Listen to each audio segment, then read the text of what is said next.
couldn't think of any other person that would be, that would be more ideal to have this conversation with, except with Chika. So we reached out to him and he said, of course, why not? Last week we had an influx of people in the community, and this conversation was just ideal to have at this time because there were a lot of people asking more questions about tech sales. There were a lot of people saying, how can I thrive in this? I didn't even know this existed in the first place. So this is actually a thing. How can I build a career? What's the career trajectory? What are the opportunities? Okay, now that I'm here, how do I start? So Chika is here to answer all of these questions. So I'll let Chika speak about himself. I'm sure he can do that better than I have. So over to you, Chika, and thanks a lot for showing up, each and every one of you. Hi, Chika, over to you. Yeah, 1 minute. I'm just want to bring down this table. I've been standing, so just want to say Okay, 1 minute. that's okay. Yeah. Uh,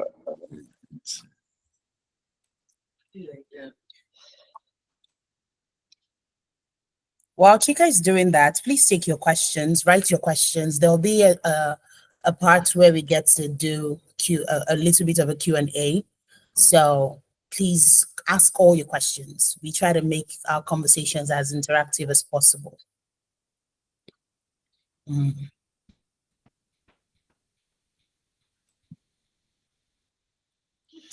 Hi, Chika, are you good? yeah, I'm good. All right, let's do this. Okay, so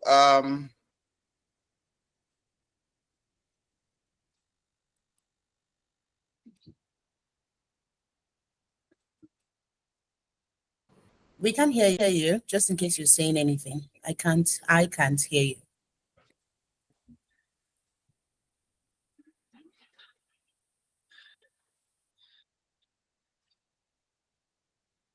1 minute, please. Yeah. Okay. Yeah. So I was trying to bring down this table so I to get to my heights. Hi guys. Thank you, Gertrude, so much Welcome. for having me. How many are we? We're 17. Okay, that's full audience. Hi guys, how are you today? So before we start, I just probably want to know, I just want to feel everybody's pulse. I know probably it's been a tough day for you. Maybe there was a lot to do at work, and but you're here. Thank you for making our time to be here, despite how tough the day might be. But I just want to know where everyone is joining from. If you're comfortable, please drop a chat where you're joining from. Are you joining from Lagos, Port Harcourt, Ghana? Okay. We need as much comments as possible. Want to know where you're joining from. I love to. Okay, Deborah said, Deborah Charles Thomas said she's joining from Lagos. Good. Temitope Lagos. Awesome. Who else? Or maybe say Las Gidi. Yeah. Get to say Las Gidi. Yeah. Or maybe say Lagos. Faithfulness Abuja. Awesome. Joshua from Perth, Australia. Awesome. How is the weather at Perth? Onyinye, Lagos. Fantastic. Adeline, Abuja. Awesome. Who else? We need more. We need more. We need more. We need more. Precious Port Harcourt. Welcome, Precious. Joshua. Oh, okay, Joshua. Yeah. It's hot. We're just in the summer. Awesome. Noble, Lagos. Welcome. So we have a lot of Lagosians here in Port Harcourt and Abuja and Perth. All right. Josephine, Lagos. Awesome. So I'm just going to do a brief intro of myself and then we would start.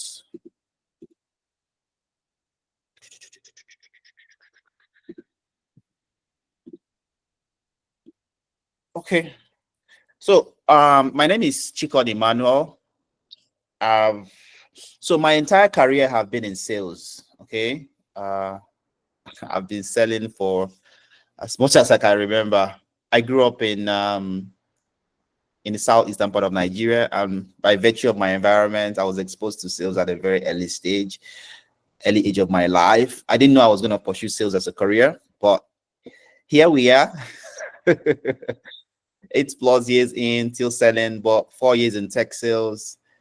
And I think a lot of things changed after I moved into tech sales. Uh, it was exciting doing sales in real estate and automobile, but getting into tech, it was a different ball game, right? It felt like everything I knew was just crap.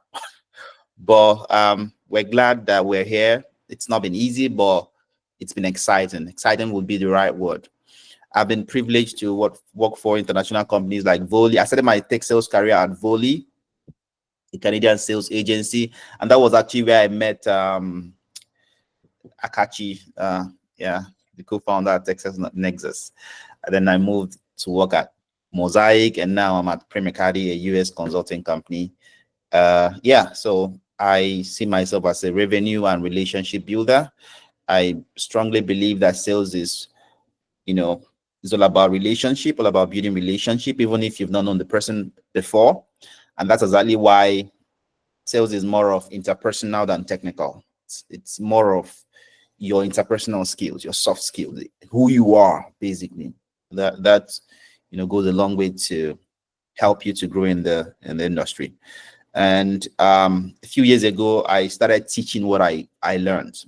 While I was still at Volley, I felt there was a need to teach people what I've learned in tech sales. I can categorically beat my chest and say that I was the first person that launched a tech sales course in Nigeria. Yes, I can say that. Because when I started it, nobody was even talking about teaching people how to sell software in Nigeria. No, nobody. The ones that were teaching you how to start a career in tech sales were in North America, in the US, in Canada, and they were charging so much, $3,000 to learn tech sales, $1,000, 1.5. The least was around 1.5, then 1,000 thereabouts. Now they're coming down to probably charging around $499, which is still relatively costly for people in Nigeria.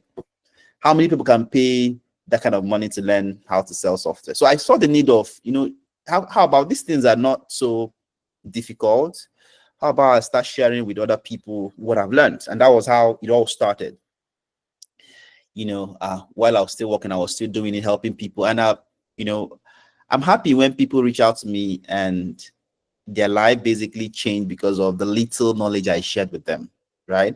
Yesterday, I had a chat on WhatsApp with someone a few weeks ago, a few months ago, that we actually taught how to sell software. Like, the person went from zero knowledge, like the person hasn't sold anything in his life before, but he got an opportunity with a UK company, and then he moved into a new company yesterday. So these kind of messages just give me joy, because it's someone that probably didn't even know what the future held for him, but he took a risk. Actually, we had an interview with him on our YouTube channel. He used the money he saved up that he wanted to go for youth service. He delayed his youth service, and he used that money to learn how to sell software. It was his last, like literally his last money. So news like this just give me joy. It gives me happiness that I'm able to impact in the lives of people, help people to move from level 1 or point A to point B or level 2. So that's just me. When I'm not working, I'm probably watching a series on Netflix, or I'm just trying to look for my wife's trouble. So yeah, let's just get into it. This conversation today will just be centered around what tech is all about, the skills needed, how to start. Because I've noticed something, okay? I've noticed something about learning in general, or maybe I should specify it. Maybe tech skills. People will always say this. They'll tell you do this one, that. But sometimes people, they struggle to break it down. How do you even start? How do you even start a career there? There's been a buzz about tech skills for the past decade in Africa. Everywhere is just tech is just going everywhere, right? But sometimes people don't even explain it in the simplest form, how you can actually move, how you can do it. And it leaves people becoming overwhelmed. And sometimes they're just like, I don't think I can do this. So this conversation today, in the next 45 minutes, what we want to do is to, or lesser than that, I'll try to break down tech sales in the simplest form possible and tell you, okay, this is how you do it. This is how you start. This is what you need to do. This is what you need to do. Everything will be there. And please, if you have any questions as we're talking, even maybe prior to joining this session, no question, I repeat, no question is dumb. Please, by all means, ask. Ask like your life depends on it. Of course, your life and your pocket depends on it, right? So please, by all means, ask questions. Feel free. Even if we don't have time to talk about this right now, we can take it offline if you're comfortable with it, and dig deeper into whatever question you have, right? And secondly, sales is not for everybody. Before I even start saying anything, it's not for everybody. What we're trying to see, if we'll try to identify if it fits into what you want personally. Sales could be for you, but tech sales might not even be for you, because sales is very broad. So these are the few things we want to cover today. We'll look into even how to position yourself when applying for job. We'll just use a few bullet points to share insights on that area. Okay, so how many of you are pumped for today? Can you drop an emoji, maybe a fire emoji or a thumbs up in the chat box? So I'm sure that all of us are here. Are we there? Are we there? If I don't see any emoji, no, nothing, no, nothing for you people. Oh. Let me look at the chat box. Let me be sure that. Okay, yeah. Onyinye is bombing us with emoji. Hey, oh my God. All right, so but we need more. We need more. We need more. Okay. Also, all right. All right then. Let's get started.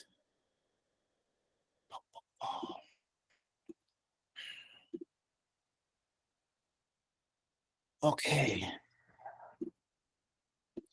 Okay, so what is tech sales, right?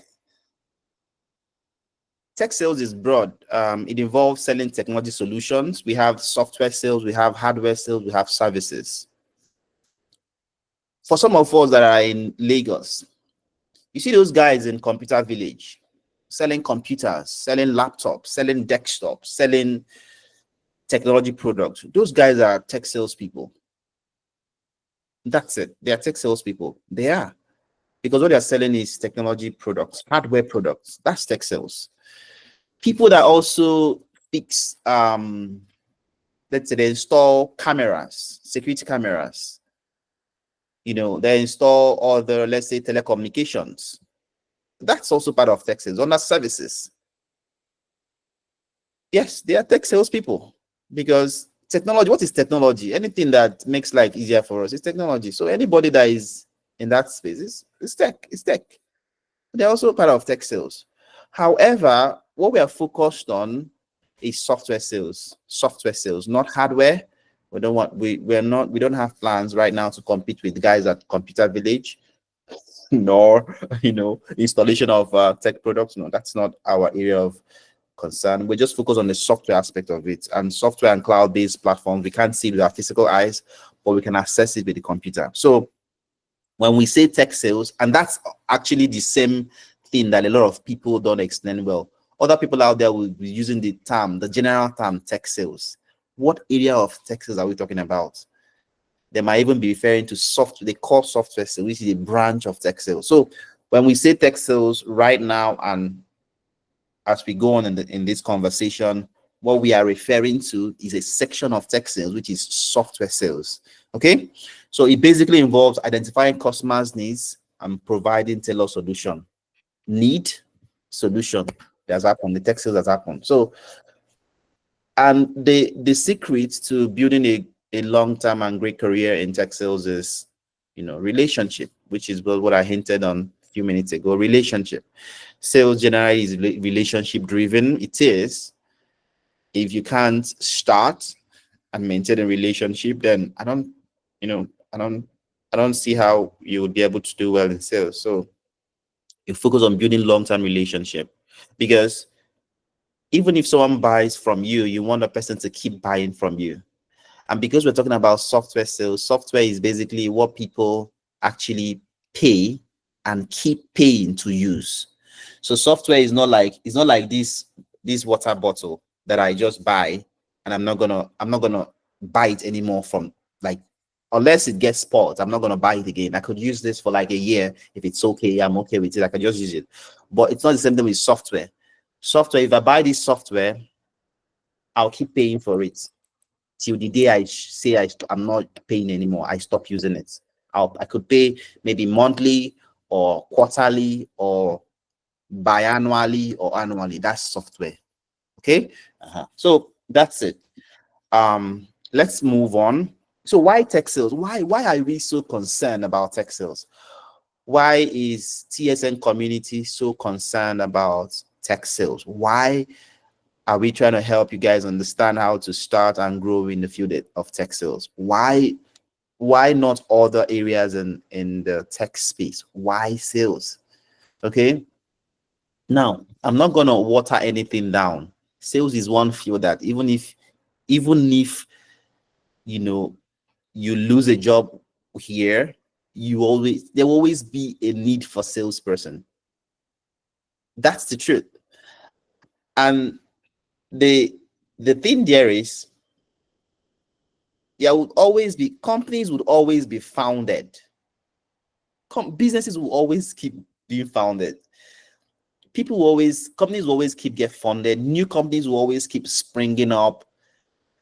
There will always be need for people to sell something. That's the truth. However you look at it, there will always be need. So it's not something you basically think that it will go out of dates anytime soon. It can't. So sometimes when we read on the media about companies shutting down, if you look at it holistically, if you look at it very well, you'll see that the reason why most of them shut down was because of sales revenue. If they were really making a lot of money, they probably would think twice. It's rare to see a company that is making revenue, selling, really getting money from the product or services shutting down. It's rare. It's really rare, unless it's an extreme condition, probably when the founders or something happens. But it's always like 1 in 10 cases. So what we're trying to say is that there is high demand for tech salespeople because of the growing tech industry. Companies are springing up every minute. Those companies are springing up also get funded, and there will be need for them to sell their solutions. The second area that makes tech sales desirable is high earning potential. You earn your basic salary, you also earn commissions for sales made. I don't know of any other field that has such provision. If you do know, you could let me know. There is none. So some sales rock stars actually sometimes don't even get to touch their basic salaries. Some of them just feed off on their commission. They could just probably save their basic wage and use the commissions. That's the only field in the whole wide world that has such kind of way of earning. There is no other one, right? Some tech sales will get paid based on the number of meetings they get in. Some get paid based on the number of deals they close. But the truth of the matter is there's always two ways for them to earn. Exciting, right? And the third area is career growth. I saw something the other day about the current CEO of Nike, who has been with the company for more than 3 decades, if I'm not mistaken. He started in his career as a salesperson. And that's always how most people grow faster. Because sales is a field that, it's sometimes usually tied to your results. So when there is result coming from you, it only makes sense to get you to the next level of your career. It's that simple. It's always that transparent, right? So it's always, faster for you to grow in your career, or even pivot to other areas of the business. Because if you understand how to sell that product, you could always find your way around in any other department. You could pivot into products. Yes, I've seen salespeople that went into product management and they did fantastically well. Why? Because they understand what is going on in the minds of the consumers. That's the truth. So when you understand how people think, how they buy, you're able to, produce a product or manage a product well, or even own up a product that will end up helping the company grow. So a salesperson that moves into other fields always does much more better because they are one step ahead. So even if you don't see yourself as a typical tech salesperson, the knowledge you will gain, either learning or practicing sales, will be invaluable for the rest of your life. That's the truth. Take it or take it. I'm not even going to say leave it. You're going to take it because that's what it is. So understanding how to sell, or how to help people understand that this product actually solves their need, will go a long way to change your career. Like, even if you don't want to do it again in your life again, you don't want to do sales again, or you probably want to start a business tomorrow. Some of us here might actually get to run startups in the future. Very possible. On having a solid understanding of sales would go a long way to help you, even when you're starting your own thing. That's the truth. Okay, so it's way beyond just getting a job, getting paid. No, please don't think that way. Think way beyond that. Even if you want to start a business, or you want to start something for yourself, or you want to even have an impact in the society, however you look at it, the knowledge of sales is always crucial. Okay, it even reflects who you are as a person. You get to be more bold, courageous. You speak more fluently. You maintain relationship better because of what you've learned in sales. Now, who is tech sales for? Three major things you have to have in mind. If you enjoy building relationship, if you enjoy solving problems, then it might be for you. If you're goal oriented, okay, if you enjoy, setting the target and working, towards it, then it could actually be for you. If you love learning, if you love learning new things. I remember when I started my career in sales, in tech sales, not sales, tech sales. So every day I usually get to discover more than 30 new products in the market. Why? Because I will always go through, before I reach out to people, before I try to talk to decision makers in companies, whether CEOs, CFOs, managers, heads of department, I look through their websites. I look through, what is this product about? What is this company all about? What are they trying to solve?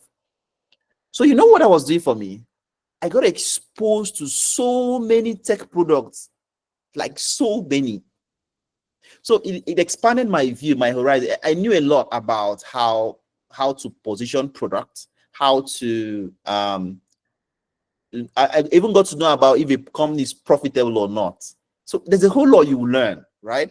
And that happens because daily you're trying to study companies, find out where they are in their journey, who is leading them in the company, what are they selling, how do I talk to them. So it's a learning curve. You get to learn a whole lot. So it's an exciting journey, not easy though. Ibuku, you have a question? Would you mind writing it down somewhere or drop it in the chat if you think you forget it? You can drop it in the chat. I'll come back to that later. All right. Okay. So key roles in tech sales. 3 key roles basically. We have the BDR and SDR role, which you probably have heard about. We have the account executive role. We have the CSM role. If you're starting out your career in tech sales, you might want to focus on the BDR SDR role because it's always the first entry level role in tech sales, and from there you could work your way up in the ladder. Okay, but it doesn't mean you can actually get a customer success manager role. It's very possible. Okay, you could also pivot from BDR to customer success, or you could also pivot from customer success to BDR. It happens both, it swings both ways. Skills you need to succeed in tech sales. We summarize it into 3 key skills. The first one is communication. All right. So if you're a good communicator, then you will flourish in tech sales.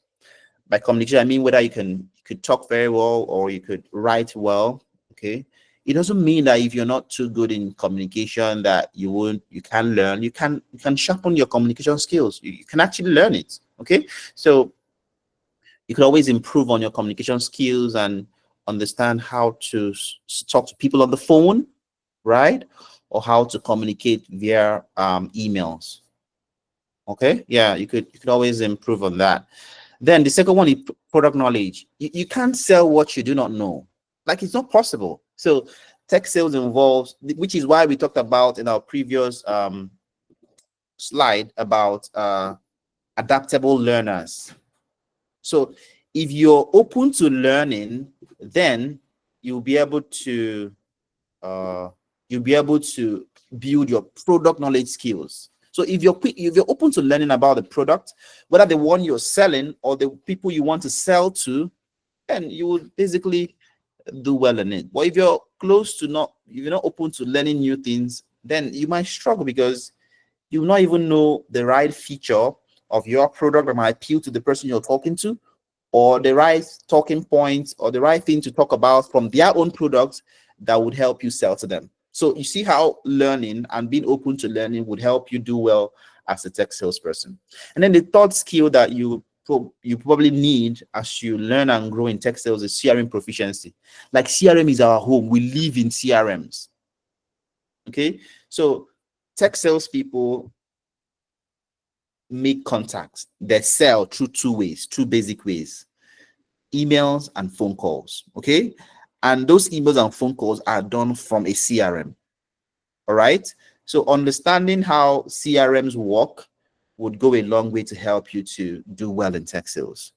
Okay, yeah, so you will need to know how to use the basic CRMs, like the popular ones like HubSpot, Outreach, Salesforce, or even Zoho. Right, Zoho is a of course, you can't compare Zoho with all these ones, but it's also a CRM. Okay, so these three key skills are what you need. Like, there are other ones you need, but those ones they're secondary. These three are the primary skills you need to succeed in tech sales. If you can grab these three and do well in it, don't worry. It's just a matter of time. You breaking into tech sales. Now, how do you transition in tech sales? How do you do it? First, upskill, have the right skills, learn CRM tools, learn tech sales methodologies, right? That's the very first thing you need to do. The very first thing. Okay, you don't want to apply for a job blindly without knowing what to do. Okay, you learn CRM, you learn tech sales methodologies. By methodology, I mean techniques, ways that software is sold. You can't sell software the way you sell agricultural products. You can't sell software the way you sell FMCG. You can't sell software the way you sell real estate. It's sales, but they are different industries and different worlds. So you need to understand how software is sold. That's what we mean by methodologies, right? How is it done? How do you do it? Who do you talk to? How do you approach it? How do you follow up? These things are what you need to understand. So the first thing you need to do is to upskill. Key. That's the very first thing you need to do. The second thing is network. All right. So you want to surround yourself with like minds. You want to reach out to other people in tech sales, right? LinkedIn is a beautiful place to just start sleeping there, right? Connect with other people doing tech sales. Learn from them, okay? Ask them, oh, this is what I'm trying to do. This is what I'm trying to do, right? Network, very, very important. And communities like TSN has made it easier for you to network. You don't need to even stress yourself more. It's more like the mountain coming to Mohammed. You're already in the right place. So don't be in silo. Don't stay in the community and hide and say, well, man, waiting that they do say, man, I just did they observe. No, try and be visible. Connect with your community members. Don't hide, please. See, hiding it will cause more harm than good. Don't bother about the people that are thinking you're trying to notice me. Don't worry about that one. That one is not your concern. You personally know what you want. So be open to networking with people. See, let me tell you the truth. Where I am today, is because of my network. I'm not even kidding you. It's not because I'm not waiting. I know. I don't even know anything, basically. I'm here today because of my network, right? Where I am today. Like, it's just people, basically. It's people. Okay, so the other day, a few months back, I started a podcast. Let me digress a little bit to give you an idea of how powerful networking could be. I started a podcast because the reason why I started that podcast was I noticed that managers and leaders, even the top ones, some of them are struggling, but they are probably shy or embarrassed to talk about it. So I was like, how do I create something that will help people, even at the top of their careers, who might be struggling with one thing or the other? How do I support them? How do I just do something to help them? Right. So I'm like, okay, maybe I could just start a podcast, just have conversations with other top leaders and then ask them questions, what they've learned, just have conversations with them. Then other people that are too shy to come out of their shell to say, oh, I'm struggling, no, help me, you can basically listen to them and just learn. The first set of people I reached out to were my network, basically. Oh, hi, this is what I'm trying to do. Are you? And it was easy for them to like, oh yeah, let's talk about it. Imagine if I didn't like if I'm this kind of person that is always to myself and I don't have a network. It would be difficult to do that. And the truth of the matter is, don't forget that sometimes, even when, let's say, for example, you lose a job, most times it's your network. Your network will be the first set of people that will even help you bounce back. Like your network, see you, see what's happening. No, they'll just probably plug you in. So please don't treat. It's not about sales. Oh, it's not about sales. This is just life. Please treat your network like gold. I'm not saying you should always. There are sometimes you need to cut off some people. Yes, it's very important, right?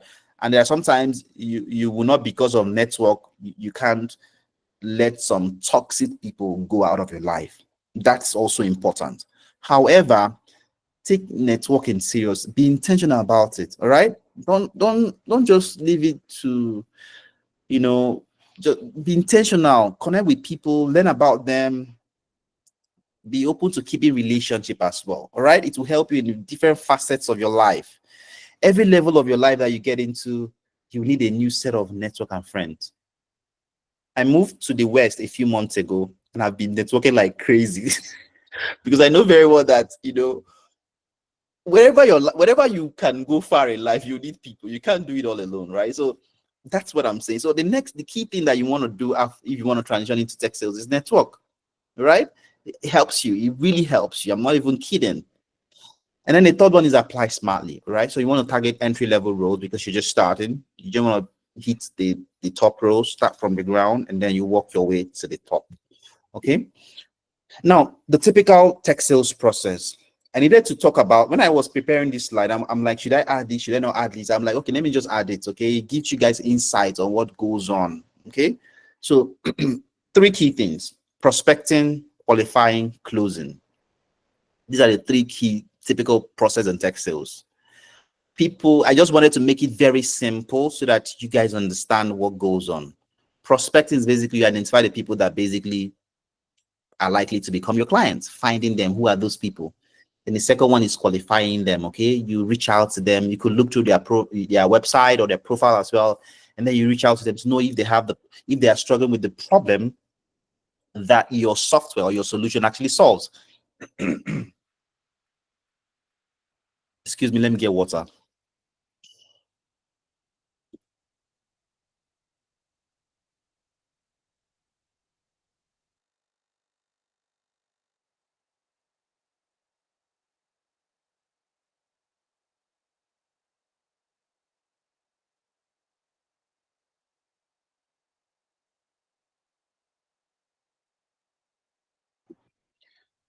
Okay, so prospecting, you find out the people that actually would become your clients, and qualifying, you reach out to them to understand if they have that problem that your solution solves. And then the third one is closing. Usually, when you're starting your career in tech sales, most times you might not do this last part, which is closing, unless your role involves a full cycle role, which is you prospect, you qualify, and then you close. But sometimes, especially when you're working for international companies, the work is much more divided, it's split. Even in some situations, this qualifying might happen before the other one. So you might end up just doing the first two, prospecting and qualifying. And after that, someone else will do the closing. But in some situation, in some companies in Nigeria, you might do the whole cycle. It's not bad. It exposes you to a whole lot of things. And even doing the whole cycle helps you to, you can even go for a job that just involves the closing. So to some way, it's your advantage because you're doing the whole cycle. Okay, it's your advantage. So you have overview of what's happening in the whole sales process. All right. So this is just basically how it works. And then the day in the life of a BDR and SDR, it's always a busy day, very busy day. So you usually start with research and outreach, send emails, make calls, and then do follow-ups, manage your pipeline. And then in the evening, you could attend meetings, training. Sometimes it's not even the meetings and trainings might not only be in the evening, it could be in the morning or afternoon as well.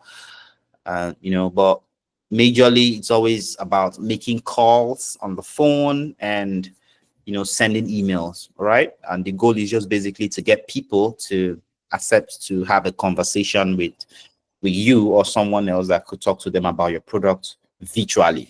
Right. So tech sales, unlike other kind of sales, which would need someone to physically have conversations with, like visit the person at the office or someplace. Usually, the typical way of selling software, it's having virtual conversation. So you schedule a meeting on Zoom or on Google Meet, and someone could have talk with the person. Though in some companies in Africa, we still do physical meetings. It's not bad. It's really not bad. I'm not saying it's bad. It's not bad. But the typical way that software is sold is virtual. They don't need to see you physically. They just have to have meetings with you.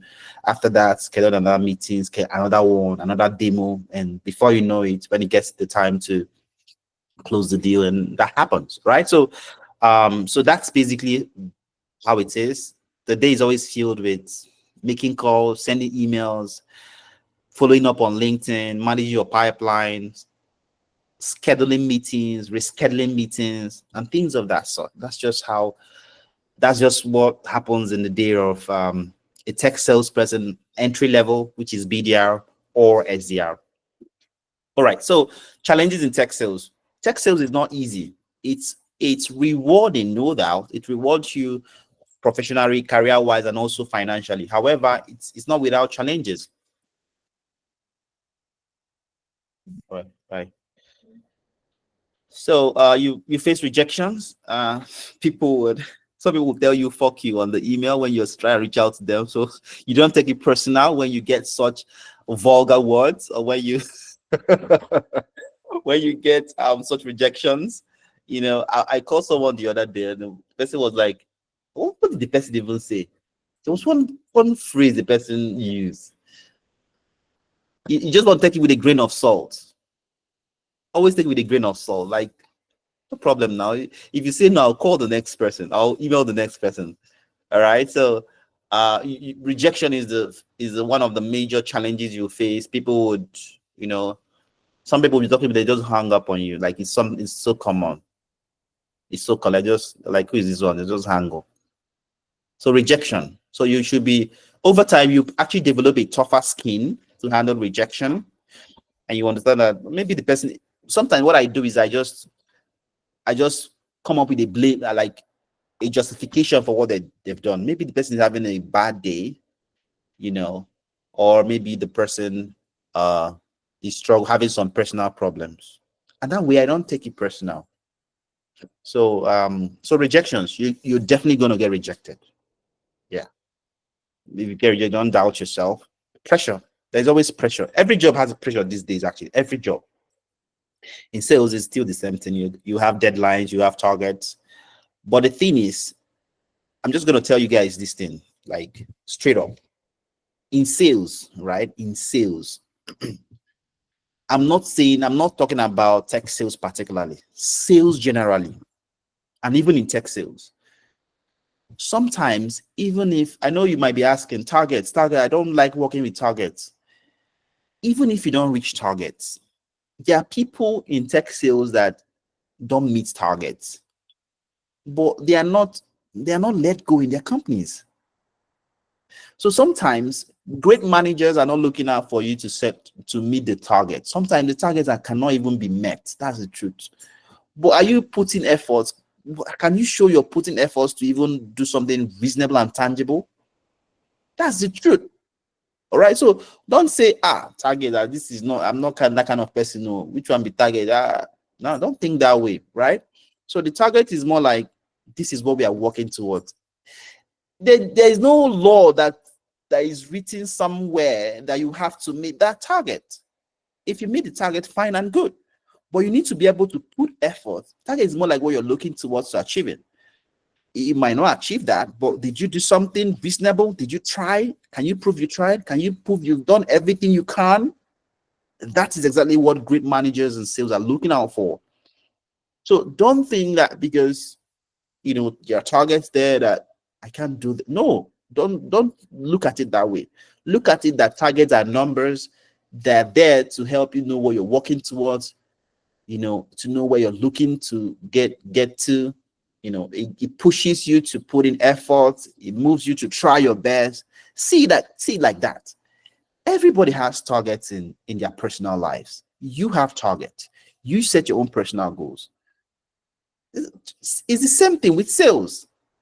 Is it because we call it targets or quota? You set goals for yourself. Is that not a target you set for yourself? Is it because it's now work? So don't think about it that way. Everybody sets target. Organizations set targets. You yourself, you set target. For some of us that are married, our spouses have targets. Everybody has targets. So what's the fuss about it? Maybe some of you even have targets of by the end of the year, and probably must have saved this amount of money. It's target for yourself. Or I must have done this in my life. The same thing with the organization. The same thing with the team. Okay, so see it that way. It's just numbers, right? I'll do my best. Just put in your best. That's why I always tell people, don't worry, leave that target thing. Just clear your conscience. Say you don't do the one way you feel do. Leave the rest. That's how to approach it though. If you approach it this way, I guarantee you, right? Your mindset, the whole thing will just change. Just be like, no problem. And then the last one is learning curve. If you notice very well, this learning has always been a recurring thing we've been talking about. This is the third time I'm mentioning learning. See, you can't afford to be stagnant in sales. You need to know the next thing that is happening. Right now, for the past 1 to 2 years, there's been a buzz in AI, right? So you need to know some things about AI as well. You could have conversations with prospects around AI. So you want to always learn, keep reading, keep learning, know what's happening. Okay, that helps you to stay one step ahead. Some prospect will bring up something that you've not heard of, right? You want to try and know a bit about that. No, a salesperson always knows something little about everything. You must not be an expert in it. Prospect might tell you that he went for hiking the other day, right? You might want to comment on something around that. Ask the person how long did he spend in hiking? What kind of hiking boots does he have? Want to know a little about something. So it involves learning. So always that's why you have to be a sponge, always taking, right? At the right time, the one to use when you're having conversations. How to stand out in interviews. 3 things. We're not going to spend much time on this.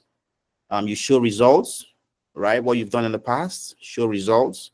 2, understand the company and what they're selling, what their product is about. And number 3, demonstrate curiosity, right? So even if you don't have tangible results in the past, if you can do the last 2, research the company, tell them what they are doing, you understand their products, and communicate how you can bring in value, and you demonstrate curiosity, people would hire you because they see you as someone that is willing to learn and you can adapt quickly. So don't just think, I don't have results. Focus on these 2. Demonstrate that you're open to learning. Ask questions that will make them think, this person actually is intelligent. This would help them to probably give you a shot. How do you start a career? How do you learn? A lot of books you can read. You could read Spin Selling. Can you read the Challenger Cells? You could also try courses, right? Try courses. We have a course at Genius Nimble, and we even have a partnership with TSN. So you get like up to 15% off your course, which can be completed in 8 weeks. So if you're curious, if you want to start a career in tech sales, just reach out to um, um, Gertrude, and she'll put you on how to get started. You could reach out to me, or you could visit our website, geniusnimo.com. Just sign up, or just email me, however you want to do it, and we can make that happen. And you could also listen to a little podcast that is focused on software sales. So after this session, what would you want to do? What do we advise you to do? Number one, identify your tech sales role. You might say, oh, I'm a customer success oriented person. You could go for that. You want to build your skills in that area. You could go for free courses or paid course. We even have a free course, right? We have a free course you can start with. It must not be paid. You can start with a free course. We have about 3 free courses. You can start with that, right? Get your hands dirty. And then from there, you could, find your way up. And then you start applying for entry-level roles strategically, right? This is the plan. So you could screenshot this, or you could watch this video again and just follow this plan. Over time, it will get you somewhere. All right. Any questions? Of course, there should be. Thank you so much, Chika. We have some questions in the comment section. We'll take those first, and then as more questions come, we'll treat them accordingly. I'll start with the last I saw. Deborah is asking if you can sell for more than one companies. So I'll let you answer that, and then I'll give my own input about my experience doing that. So please go ahead. Okay. You know what? I love this question, and I'll tell you why I love this question. Earlier, I mentioned about someone I taught how to sell software. So this is what happened. Please, this thing should not go out of this house. Please, should just be within us, right? So he actually was working for a company in the UK, an edtech company in the UK. He's in Lagos, and he's been there for like a year, if I'm not mistaken. And then he got another job in another software company, and he wanted to do the two. Both of them are fully remote. And I'm like, I was straight up with him. You can try it though, but it's stressful. You wear out, you burn out, because one alone is tough. How much more two? It was like, okay, he would try it out. So the other day, he told me, after like 3 days, he told me, no, he cannot do it. So he's going to resign from his previous one and then commit to the new one. So Deborah, to answer your question, I've seen people do it. It's possible. However, it's crazy. It's crazy. Oh my goodness. Even if you do it, I've tried it before, man. I wanted to go mad. Oh God. You'll be working around the clock. The money will be coming in, of course, but man, yes, your brain would you lose your personal life. You lose yourself in the process. Oh my God. So you might want to do it. Even if you do it for some time. Do it like 6 months or lesser than that, 3 months, and commit to one. Test out the second one and know the one that is suitable. Some products are easy to sell. Some people are easier to sell. Please go for that one that is easier to sell and commit and focus on that one. You could just do it for a while, 3 months, collect that money, use it and do something in your personal life, and then focus on one. All right. I don't advise to do it for long. Gertrude, what do you think about that? I totally agree. Akachi, she's one person that saw me go through that journey. My first tech sales role was with RiseVest, but while I was with RiseVest, at some point I think I felt like, okay, I needed to do more, and I started being curious about other tech products. And that was around the same time I was seeing that, okay, tech sales was actually a thing. Because when I started working at RiseVest, I didn't even know that what I was doing was tech sales. So I was like, okay, if I can sell RiseVest and I'm not doing so bad here, then maybe I should explore others. And then I got an internship, and then I started doing some SDR work with a HR tech company. It was interesting. It was going on for a bit. And then I was like, you know what? I found out that they could even pay more. And I was like, I'm not doing this anymore. This is stressing me out for very little. And then I went on to sell a cloud solutions product, and it was crazy. Juggling both of them was the money was coming in, money wasn't bad, but the stress was a lot. So yes, I completely agree with you. So it's easier for people in, let's say, let me give you a typical example. Even if you want to, like, if you want to do two, you need to get to a level in tech sales, Yes. not even account executive. You need to get to either a director level. They don't do too much. Too much. They don't do. Just I strategy. not advise a manager role because managers are also swamped. You can actually do it, but you need to get to a certain level whereby sometimes in the day you just have two Mm, meetings, and you do some Slack messages, and then you're off, yeah, and then you could do the two. But when you're starting, you can do two, but don't do it for long. If not, now your body could tell you. I'm not even mincing words. Do it for some exactly. time, unless you probably have a goal, you have something you need money for. Do it for some time, 3 months. If you can stretch to 6 months, don't do it beyond 6 months. Collect that bar you want to collect. And keep it moving. Move on with your And life. yeah, and thank God you mentioned money because money is a motivating factor, honestly. And I'm not even going to be modest about it. For a lot of us too, why we're here is so that we can better our careers and make more money. And tech sales is one career path that you can actually dictate how much you want to earn. You can dictate.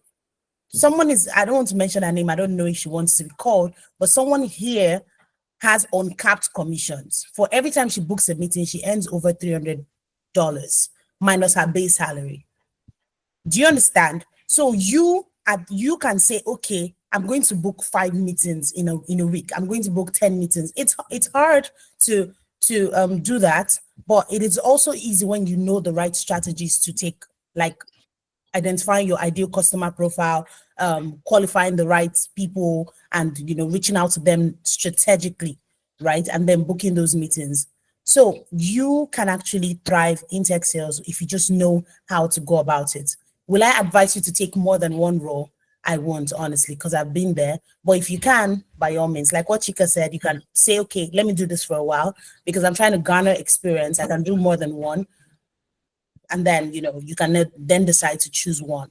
We have a lot of questions, so let's get to it. All right, so Andeline, please go ahead. Please unmute and speak. Then we'll take more questions in the comment section. I like the Good bold and daring. evening. Hi, good evening. Please go ahead. First of all, I want to thank you so much for putting this together, and thank you, Chikodi, for breaking everything down. For each time I had a question, you end up answering my question with your next slide. So thank you Mm-hmm. so much. So I Yay. have, yes, I have something to say about the pressure part. That's for the targets and uh the second point. I can't remember at this point. Yeah. So for some of us, I work I'm a telemarketer, and I work with this company, but there's no salary. There's no base salary. It's more like whatever you earn, that's from where you get your pay, Sad and of it you. can be very depressing. And I was doing one of it before. I had great anxiety. I had to leave it because that one was even worse. We were more like qualifiers. When you do the life transfer thing, if they close the sales and you won't even know. In fact, at some point I felt like they were stealing our money because there's no proof That's anywhere. so sad. Yeah. That's so sad. Yeah. So, but for this one that I'm doing now, we qualify and then we still close the sale ourselves, and then we get Mhm. something, just something very little.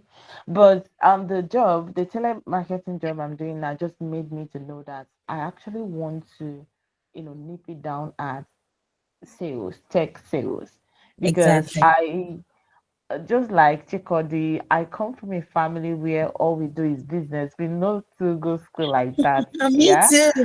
Yeah. So, and when I was working with my former company, I was doing some kind of business strategizing thing for them.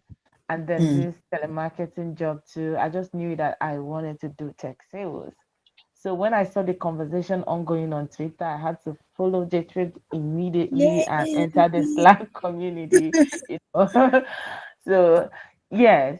So the pressure part for some of us, we don't actually have base salaries. So the pressure there, and again, there is something they call in my company, we call it lead cost.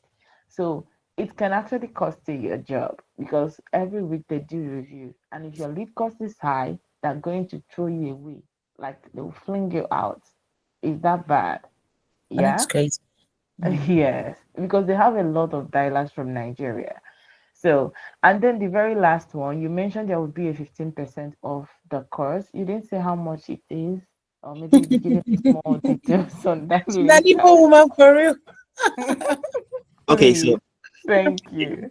all right. So first of all, before I go into that, I wanted to ask you, how long have you been doing the telemarketer job?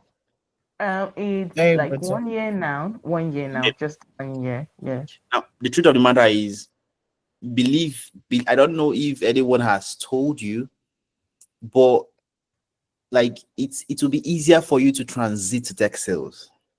Like there's a thin line between telemarketing and tech sales, like a thin line, right? Your own like I don't I would need to assess to understand where your level of skills like are. However, if you've done I've done a telemarketer job. It was one of the first job. I was doing that when I was teaching in Lagos about 4 years ago, 5 years ago. Yeah, I've done it before. And I know that if you can do it in a marketer job, you can make cold calls. So you Yes. have some skills When we are already. literally beginning. Yeah, you have some skills already we could build on that can get you something better and Mm-hmm. a more comfortable company. All right. Yes, So don't please. think you need to learn. You need to build on something already. You don't need to learn from scratch. That's the truth. Exactly. You don't need to learn from scratch. Mm-hmm. Okay, back to the question you're saying. The cost is 150K, but we are bringing it down to 80K because of the end of the year. And on that 80K, you're also getting the 15% discount. So make your calculations. Oh, okay. So for members of the community, that will be communicated in the community. So Exactly. please, if you're not a member of the community, kindly fill the form and send a message. You don't even need to send a message. After now, we're going to put out a notification for everyone who wants to take the course. All right. So yeah, let's take more questions. Um, I was going to also add that she has a lot of transferable skills for tech sales, and I Yeah. think she's going to do amazing here.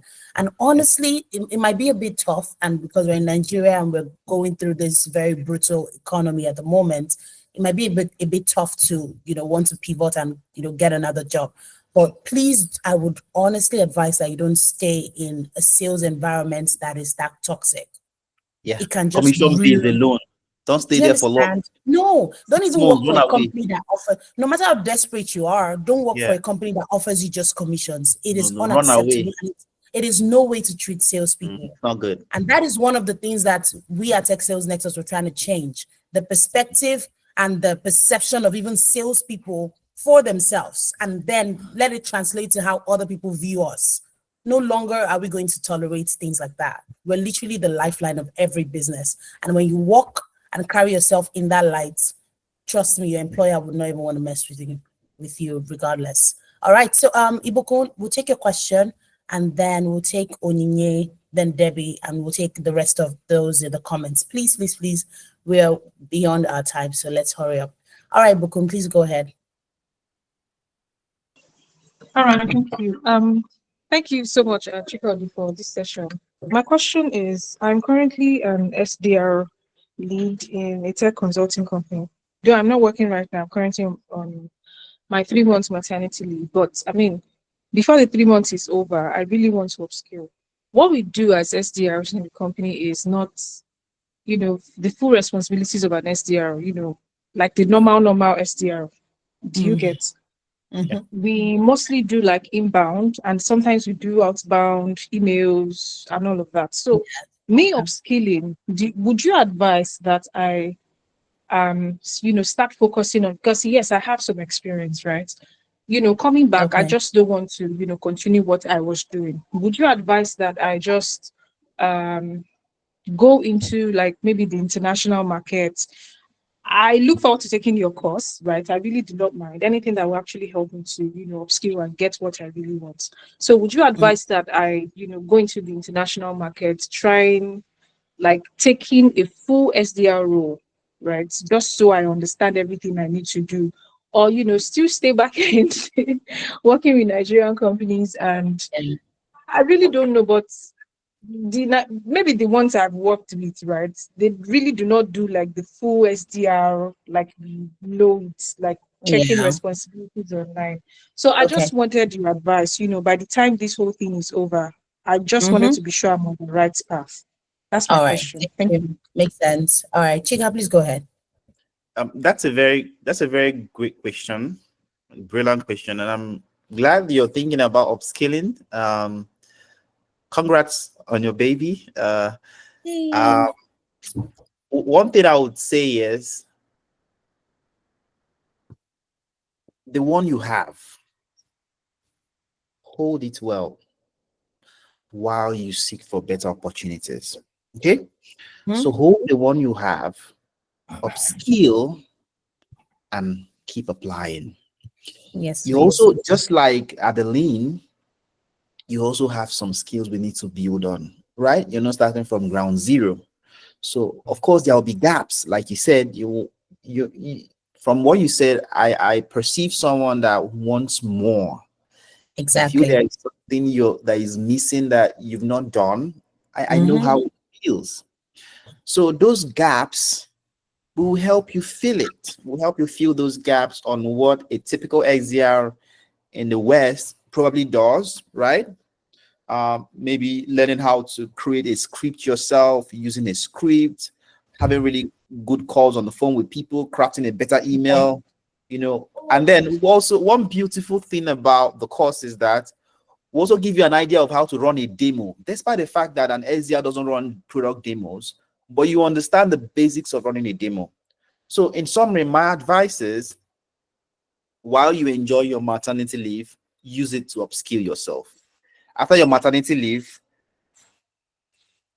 after your maternity leave, get back to your work. All smart. Keep doing your work and keep applying for opportunities for a typical SDR role. Yeah, that's a good one. Thank you. Someone is asking what's the meaning of an SDR. Okay, so SDR, it means sales development rep, sales Representative, development yes. representative. So they are Mm-hmm. called SDRs, or they are called BDRs, business Yes. development representative. It's the Development first level. representative. It's the entry level for a tech sales job. Exactly. And just to add, most companies in Nigeria do not have pure SDR roles. So you'd find that you're doing some account executive, you're doing some even after post sales role. Like my company, I manage accounts as well. I do SDR, I do inbound, I do outbound, I do partnerships. So if you want to do purely SDR, you might want to start looking at companies in the abroad, in the US, companies like that. They would hire you as an SDR and you do just SDR activities, all right? And that is not limited. You can actually, there are Nigerians here that are doing amazing. Our co-founder, Akachi, works for a company in the US, Chili Piper, and there are a lot of other people too who are tech sales professionals in Nigeria working with companies in the abroad, and they're earning in dollars and they're doing amazing. So let's not limit ourselves. All right. Deborah, please go ahead. Okay, good evening. Good evening. So, yes, thank you very much for answering my question initially. But I want to throw more light to it so I can get a detailed explanation. So, Okay. I accidentally entered into tech sales because I got an internship for a QA role in a tech company, and then I just started doing tech. I just started doing sales. Let me put it that way because I loved the product. So I started talking about it to people that I know that own businesses. And then I now later discovered that I was actually doing sales. And then I discovered that it's tech sales. So now the internship is not paid. I want something that will give me money, like a paid job. And Yeah. I want to start applying. That was why I Sales asked that people question. like money too much. People like money. Sales people, Now, relax. So now my question is, I have just started using CRMs like Apollo, HubSpot, and I'm not really good. I will not say I'm so good. So I'm like, am I ready for another um job yet? Do companies abroad, like, what do they really require for you? Because I'm also managing accounts. There are many companies that are partnered with us that are managing their accounts. I'm doing LinkedIn outreach. I'm doing stuff. So I feel like I can actually work and make money. Or should I Yep. still just hold on? Yeah, that's just my question. Okay, that's another beautiful question. I don't know how long you've been doing it. I don't know your level of proficiency in these tools, so I can't say. I don't know how long the internship was for and when you started the sales, so I can evaluate your level of proficiency in those areas. Okay, there's a few questions you might want to ask yourself. Number one, after your internship is done, is there provision for you to switch into a core sales role? That's the first thing. Or is it, if the internship is done, that's it? If the internship is done and that's it, you need to evaluate, okay, the internship is done. Do I have enough? Just like you asked, do I have enough experience using tools like HubSpot, Apollo, LinkedIn Sales Navigator?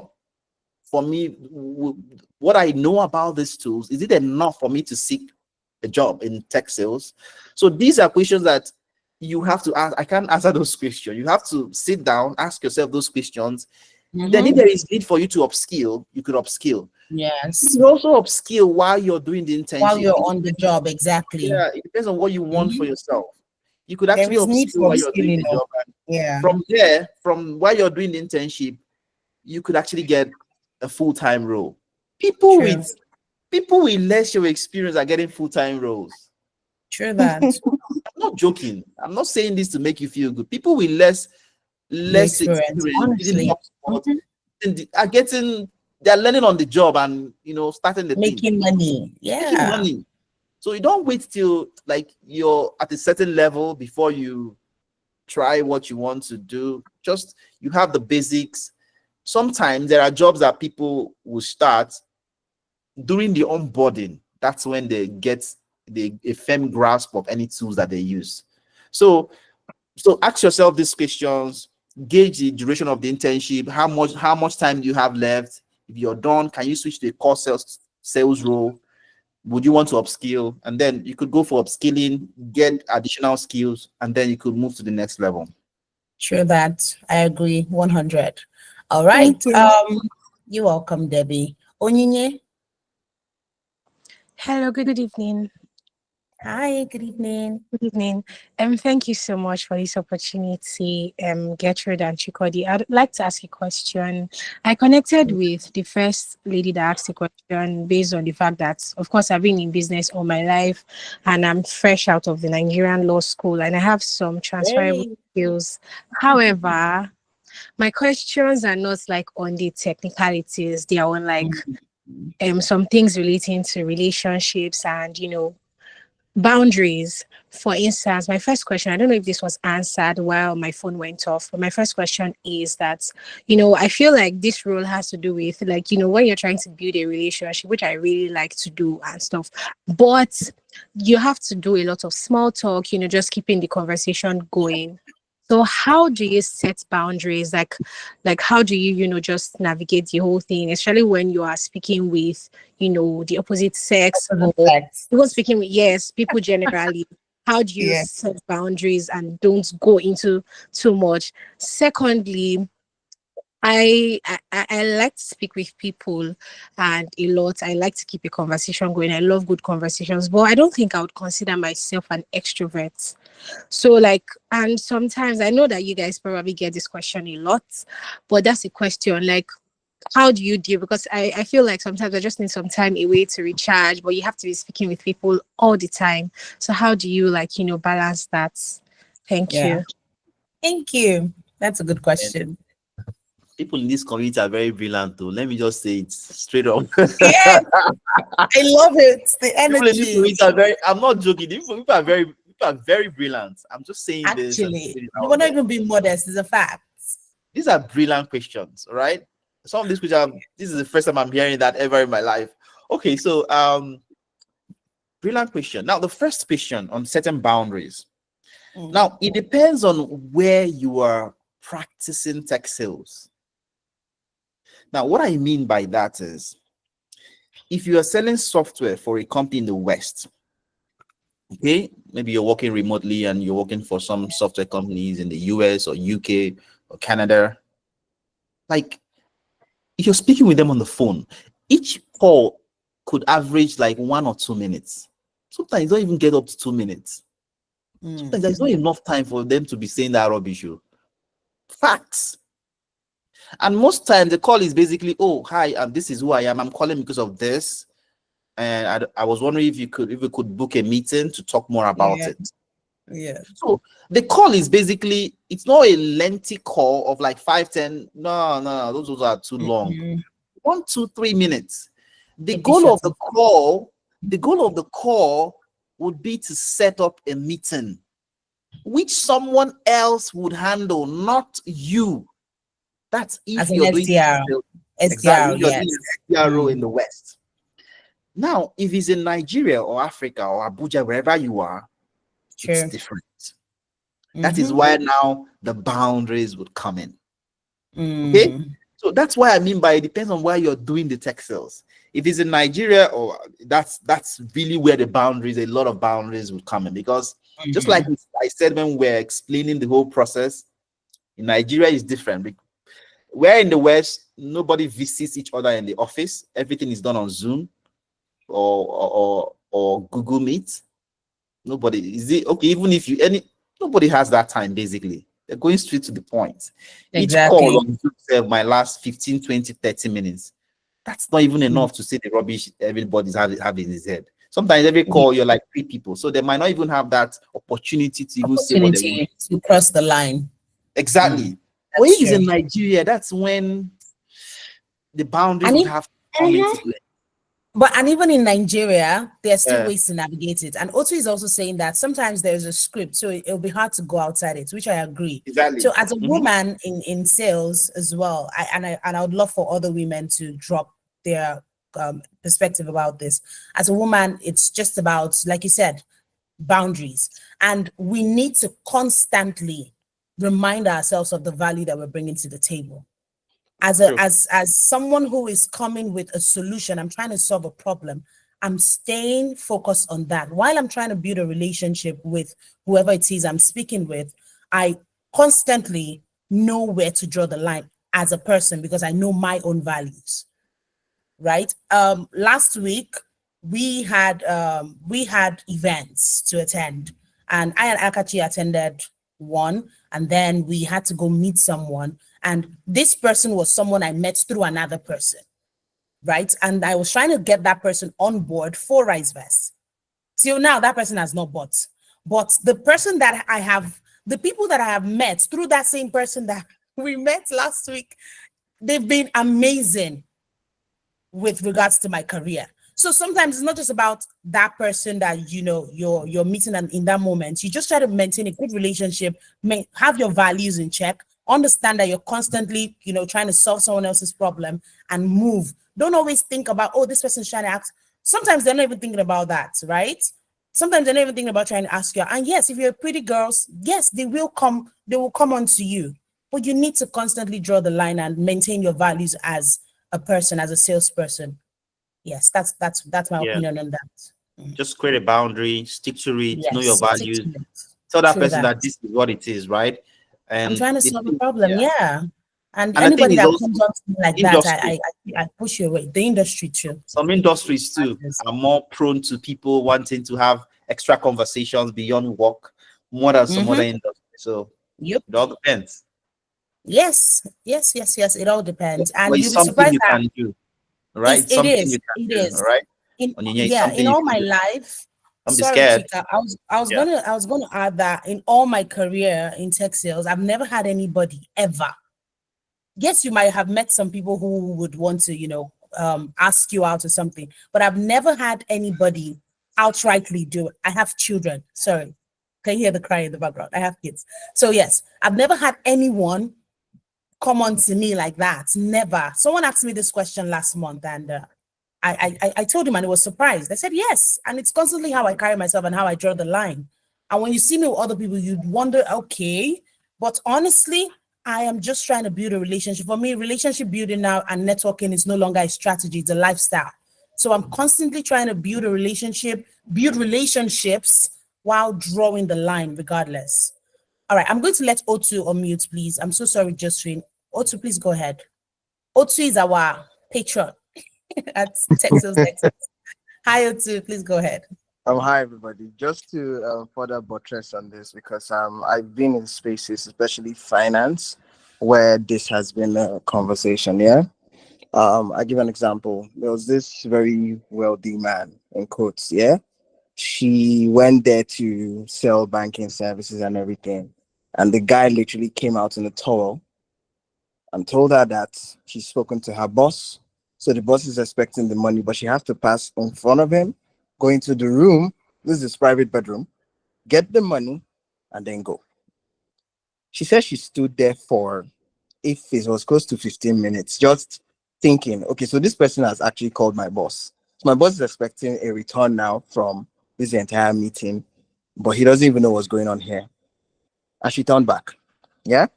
That person now is a manager on one of the big banks. I don't want to call her name. Yeah. Because she's a very senior friend to me, and career wise she's helped. Now that situation, she was trying to say that sometimes you don't always have to get a yes. It's okay with a no. It might seem like this person is, oh, if I don't close this person, it feels like, oh, I'm going to fail in my career is going to be dead. It is okay to say no. When you see that this person is trying to use their power, let me put it that way, and manipulate a situation to make you look bad, that you're not so hungry for your career, you don't want to grow, it's okay to say no. And I think that's the mistake that a lot of people make, because you feel like you always have to close everybody. It is fine if you don't close some people. It is very, very fine. And many times, because of the pressure, I don't know what company that person was working in, that she spoke about, that they can fire you at any time. That's not a good environment to work. I understand the situation in Nigeria, but it is not an environment where you don't feel like you are growing and you feel the need to always please people. That is not sales. That now goes beyond sales, because then you literally would be forced to do anything just to close a client. Another thing is understanding the environment where you work in. Nigeria is a very abusive space. Is a Yeah. very Understand that first before you step out of your house. Understand that. So things like your dressing, your presentation matters, especially as a woman. I understand that Mhm. we're free in this world, but the men you're going to most likely meet that would be abusive would not give a damn about your liberation as a woman. Understand that they are ready to cross boundaries. You probably not even be the first or the last that they're going to do Mhm. it. So when you True. put it in mind with that approach, you would understand that as they are ready to cross, you should always be ready to say, okay, no, this way I draw it. I don't want to do business again, and go. Mhm. You don't Exactly. make it feel like, oh, you have to close this person. And I just wanted to say that so that it's not something that we don't mention, because Mhm. everybody can relate with what I'm about to say. As men, we don't experience things that women would experience. What will True. mostly rejection? They don't like your face, get out. You know? But for the woman, they like you and they want to sleep with you. So it's a different kind of environment for us. Mhm. Uh, and knowing that you just have to be prepared to deal with these things when you step out of your house, knowing that they don't True give that. a respecting you. So you now have to enforce the respect and walk away from that situation. Thank you, O2. Thank you so much. All And let right. me Thank you so much. Josephine, my apologies. Please go ahead now. Okay, thank you. Thank you for the space, the discussion. I've really learned a lot. I have two questions. The first one is about the pressure, though you've answered most of the questions.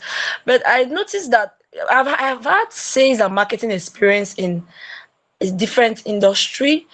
I noticed that after when you don't sell at some level or some stage, they start making you feel like as if you feel less of yourself. And how do you manage that? Now I don't know if it happens also in Texas. I don't know. They make you feel as if you are so small. Maybe because I notice in sales, you might perform well this month, and the next month you don't do well. Those Yeah. you perform, you are the best person. The next month you don't do well, they don't. Nobody even notices you. That's one thing about sales.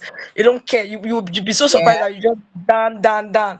So that's one thing. How do you handle that? And the second Okay. question is, how do I learn CRM tools? Because you said one thing I need to learn is CRM tools. CRM tools. Okay. Yeah, how do I learn that one? All right. Thank you. Okay. Thank you, Josephine. Chika, over to you. Okay. Good question. I empathize with you, Josephine, about how they made you feel when probably didn't really make sales the next month, and it's like you're not recognized. I understand how that feels. I'm sure sometimes, like you said, results and sales fluctuate. So to this month might be good, next month might not be good. But that's not a yardstick for them to make you feel that way. That's not a good environment. Well, that's one that I want to say. So what you want to do, it's a mindset thing. You want to change your mindset. Okay. Uh, did you do the best you can and didn't get the best results? That might be the case. So come to that fact that, oh, I did what I could do, but the results didn't come out the way I expected. Right? Don't take it personal. Even if they say anything around or just keep whispering, just ignore it. Right? You put the effort, but the results didn't come. So that's just the thing, right? And secondly, always have a record of things that are going on, so that if you're called upon as to why did you not get these results, you're able to say, oh, I did so and so, which I've always been doing, that I've gotten results on the Yes. past, but for some reason this didn't happen. Okay, so that way you have something in defense to show for your performance. That's the second thing I want you to do. So your mindset is first thing. Understand that it's not your fault. Sometimes it's not your fault. It's just the market. Okay. And then secondly, have a record to back up the claim that you actually done really amazing work, but it's just that the results haven't come. And sometimes the results of what you did the previous month could mature the next month or even the next 2 months. That's how True. sales work. Okay. So Exactly. these two things would help you to know that it's not your fault. They can say whatever they like. They can do whatever they want. You've done your best, and the results will come. That has been Yes, my please. mantra for some years now. So I don't even really care anymore. The fact is that my conscience is clear. I've done the work I'm supposed to do. I'm putting the efforts I'm supposed to put every day, every week. The results. Detach from the results. If anybody didn't learn anything from this conversation, please, I want you to learn that you should detach yourself from the results. There are things you cannot control in sales. So detach from do the one you're supposed to do. The results will come. If you are so focused on the results, and they see high BP, you have high blood pressure. In the True. moment you're not fit again, they will look for someone to replace you. But do the work and detach from the result. The results will so far you're doing the work exactly how it should be done. You're Yeah. following the rules, the ethics, the results will definitely come. Now, on the second part about how to learn the CRM, just sign up for the course. Reach out to Gertrude. She'll put you through, and that's enough to get you up to speed. All right. Yes, please. And that was a good transition, because even understanding your CRM allows you to be able to forecast. So you're Exactly. consistently filling your pipeline with the ideal customers. You're consistently selling. That's where you can always say, okay, this month I didn't close a lot of deals, but based on what I have in my pipeline at the moment, this is what can happen for me in 1 month, in 2 months. And if you have a good manager, they would not always judge you based on how much deals you're closing right now. They'll judge you by the quality of what you have in your pipeline. So you want to consistently, fanatically prospect and keep your pipeline full as you sell, so that when you understand how a CRM works, you can consistently look at your CRM and say, okay, this is what's going on. A CRM is a customer relationship management tool. So there are lots of resources for that. We can do that after the course. We can always go on YouTube, even on Coursera. There are courses on how to use Salesforce, how to use HubSpot. Even HubSpot has HubSpot Academy. So you can watch a lot of videos for free on YouTube for free. So there's a lot of free knowledge now. You just need to know what I am looking for, the right knowledge to look out for, and then where to get them. It won't be a problem. Aisha, over to you.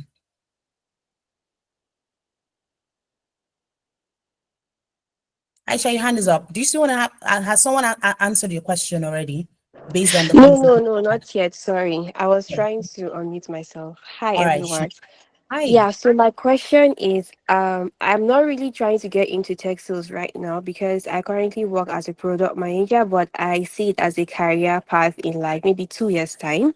I I'm love just it. trying to like join the community and see what it has for me and what not. So I want to know, do I really have to pay for the course now, or is this community here to stay for a long while so that it's something I can consider in a year time or in 2 years' time? Yes.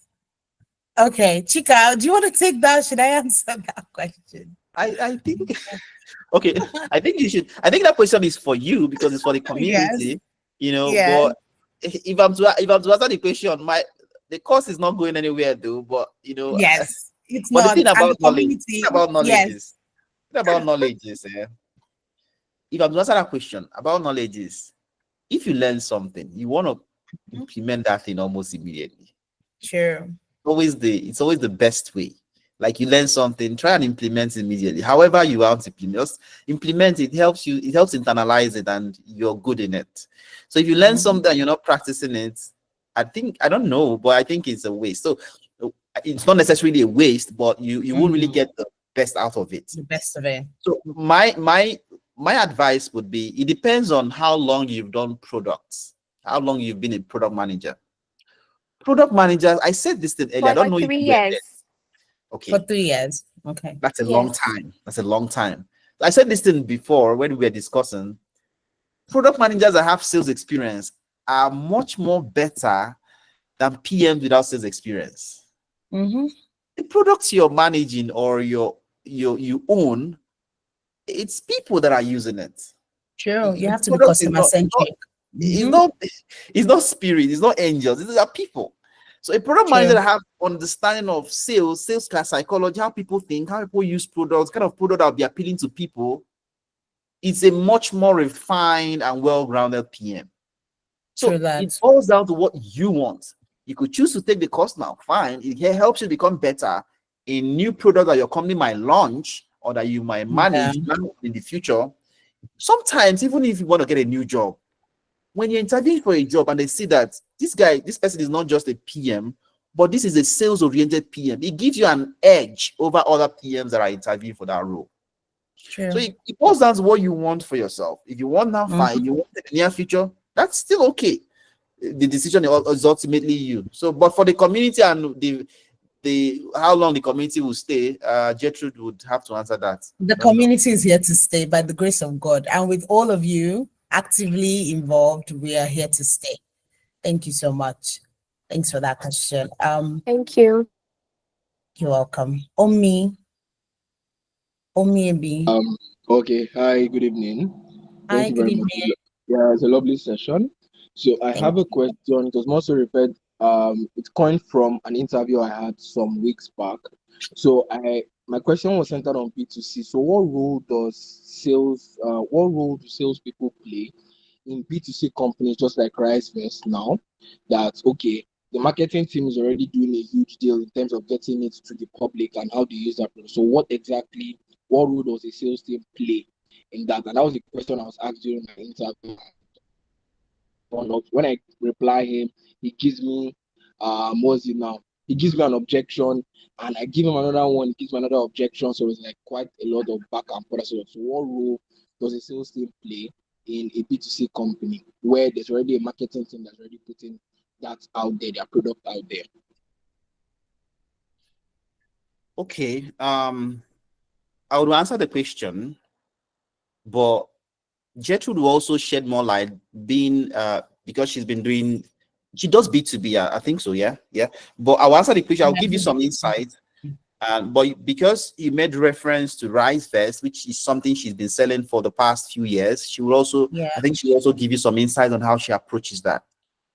Okay. Now, I've been doing B2B for 4 years plus now. I've also done B2C on and off for freelance opportunities as well. So I have some insight on how that works. Now, for B2C, when the marketers are really doing an amazing job and there are inbound leads, they are not cold anymore. They are warm leads. because these people know you already. They know the brand name. So Sure. somehow it's a lot easier. And I remember when you were asking your question was it was sounding like it had, I don't know who actually, okay, in an interview, it was more like, how do you handle objections, and what is your role in the space? Handling objections is a different area altogether. There are different ways to tackle objections that consumers will ask. B2C is not easy, just like B2B. However, your role is basically a closing role. That's how I see it, because those leads are already interested in your product. They've already signified interest in your product. So it's more like a closing role and consultative role. So they might not have full information about the products that are going by, and that's the reason why they probably filled a form that brought them to you, and you're now calling them. So you will call them, you have conversations with them. In some situations, if the product is complex, you have to schedule a virtual meeting to explain better. I don't know the nature of the pricing system of your product. If his product is like $20 or $25, then that meeting might not be important. A phone call explains the whole process. So your role as a tech salesperson in that B2C setting is more of a consultative and closing role. That's just what it is. You're calling them because you want to educate them on your product or services, how it can help them solve their problems, and for them to pay for the product. That's all. Unlike the B2B typical role, where it would need a meeting, a conversation, because those deals are big deals. We're talking about maybe 500K, 300K, 1 million, 5 million. Those things are not things that you talk about on the phone. Not You need naira. a You have to be specific. Dollars. Yeah. So I'm using that because there's a mixture of all of us here from different parts of the world. So and more people are in Nigeria. So you need a meeting if it's a B2B role. But it's a B2C. Why would I have a meeting for you when you're buying something of $20? There's no reason. They call it low ticket. It's a low ticket product. So just call. Oh, this is how it is. This is how it is. This is what it is. The person will ask questions. All right, yeah, this is what it is. Payment straight up. So it's consultative because you're educating them, you're guiding them in the process, and then the closing part, you want them to pay. So consultative and closing. Unless the B2C role is now a bigger kind of product, it's a high ticket product. Let's say $3,000, $4,000 is now high tickets, right? So on the phone might not do justice. On the phone will be more like, oh, we got your details. We know you want to actually have a conversation about this. Can we set up a call to discuss better? It's not easy to close a high ticket sale on the phone. So it depends on the nature of the product. So before such interviews, understand their pricing system. Is it low ticket? Is it high ticket? Right? There are B2C products that are costly as well. They are not cheap, but they are not B2B. So depending on the product, depending on the pricing, it will help you know how to answer that question. But bear in mind, it is consultative, and also it's also a closing role for you as a person in that situation. Thanks, Chika. I think you did justice to that question.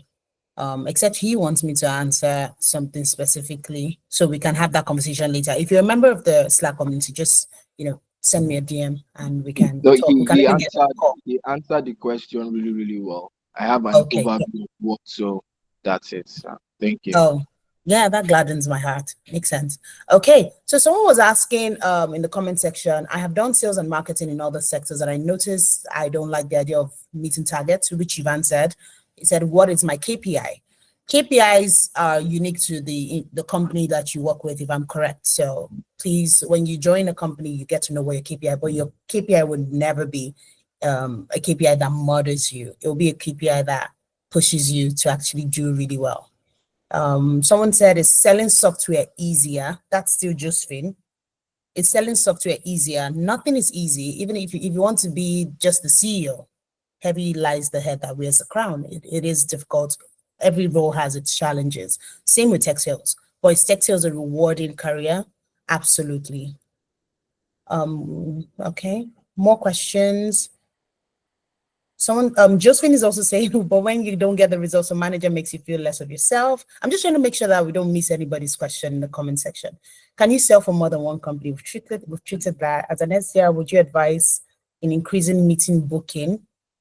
Okay, that's Odesola Elijah. I don't know if Elijah is still on this call, but he said, as an SDR, would you advise in increasing meeting booking? Would you advise email blasts to targeted people or personal outreach? People usually do blasting in cold outreaches to increase booking, but I've heard from more experienced tech sales professionals that personal reach out is better. Chika, do you want to answer that, or should I take a go at it? You can take a stab at it. Okay. As an SDR, what you want to do is understand your product, first of all, understand your ideal customers and know how best to reach out to them. Some products is best to reach out to the ideal customers via LinkedIn or via an email and then try to schedule a meeting based on what Chika also said, if it's B2B, if it's B2C, right? And then there are also those that you need to try to maintain what we call now an asynchronous means of communication, right? So you're doing LinkedIn, you're doing calls, you're doing emails, you're doing physical events, just trying to make sure that you are not just tilting towards one side. So bottom line is understand your product. For me, bottom line, understand your product, understand your ideal customers, know where they are, and then you can, go ahead and do that. Blasting can be for marketing campaigns, but when it comes to sales, you need to have personalized outreaches where you're sending messages that relates to that person individually. Even if it's a certain vertical where you can now say, okay, this bucket of people, I will send similar emails to them because they're in a similar sector. That's a different thing entirely. But you can't just say, I've been given 1,000 leads. You just send an email or send a text message and you call it a blast or whatever it's called these days. So please try to personalize your outreach. It makes it easier. It makes that person feel like, okay, this person actually took time out to read up about me, to do their research about me and knows a thing or two about me. It could be about a personalized conversation, could even be you talking about golf. It could be you talking about something you saw on LinkedIn about their puppy. Just bringing that conversation in there and making them feel like, okay, yes, this person took their time out to reach out to me. Chika, do you want to add something to that? We are over time, like it's almost 8 o'clock. Yeah. You basically covered it. So the thing is, even if you don't blast, if you can reach out to 40 people and it's personalized, do that. Get you more results. Okay. You have to follow up on those people because they might not respond the first time, even though you personalize the approach. However, if you can call those people, calling is faster. You call them, you personalize, you should get best out of your list. Okay. Sure. Go for events where they are even attending. Like I said, asynchronous communication is really important these days. You can't just rely on one way to communicate. And that's why it's important that you understand what a cadence is, what a sequence is. A cadence allows you to strategically, beforehand, sales is about strategy, right? It's about strategy and being able to immerse that strategy in your lifestyle. So yes, you have that cadence and then you say, okay, the first touch will be to send an email. The second touch will be to give a phone call, maybe 5 days later. The third touch will be to connect with you on LinkedIn. So I'm not connecting with you on LinkedIn and then sending a message immediately. These are all different ways to keep your name and your brand top of mind with that prospect. So the fifth touch will now be eventually you sending a LinkedIn message. So these different things, you need to understand how to create a cadence or a sequence that works for you. Joshua, before you take your question, please just give me a few minutes. I need to make sure that I attend to those in the comment section. Okay, Deborah says, I'm actually just starting out, currently doing an update. Okay, I think she was the one who spoke earlier, right? What role does a sales team play in B2C tech products, just like RiseVest, as the marketing team already pushes content that drives signups and all for the people to sign up? That's a wonderful question. So at RiseVest, and I'll give you an example. Today, someone funded $2,000 and she was someone who reached out to us. She was an inbound lead. So after she did that, that was the marketing. Of course, she saw our marketing assets and then she reached out to us. But afterwards, when she eventually reached out, it was our duty to follow up with people like that. So I was in charge of that conversation, and she just funded 2K today, and she's saying that she was going to do more by the end of the month. So that is our job in the sales team. So at RiceVest, we do B2B. I do B2B. I do B2C as a senior biz dev representative right now. I do B2B, I do B2C. And recently I just started leading a team. So it's a lot of work. So based on the kind of organization that you're with, it will not tell you what you would do exactly. Your title might be SDR, but like we said, you might be doing account executive, you might be doing partnerships, you can be doing a lot. And that's how Nigerian companies, they can be. If you can't take the heat, please leave the kitchen. But if it works for you and it pays you, by all means, I like my money. So I'm still here for now. All right. So next question, how long will the course be open for? And yes, that reminds me, Chika, are you willing to share the deck, the slide you just used for this presentation, please? You're muted. Oh yeah, sure. I can send it to you. I can send the PDF and you can share with them. Thank you. Thank you so much. We really appreciate that. And someone else was asking about your free book.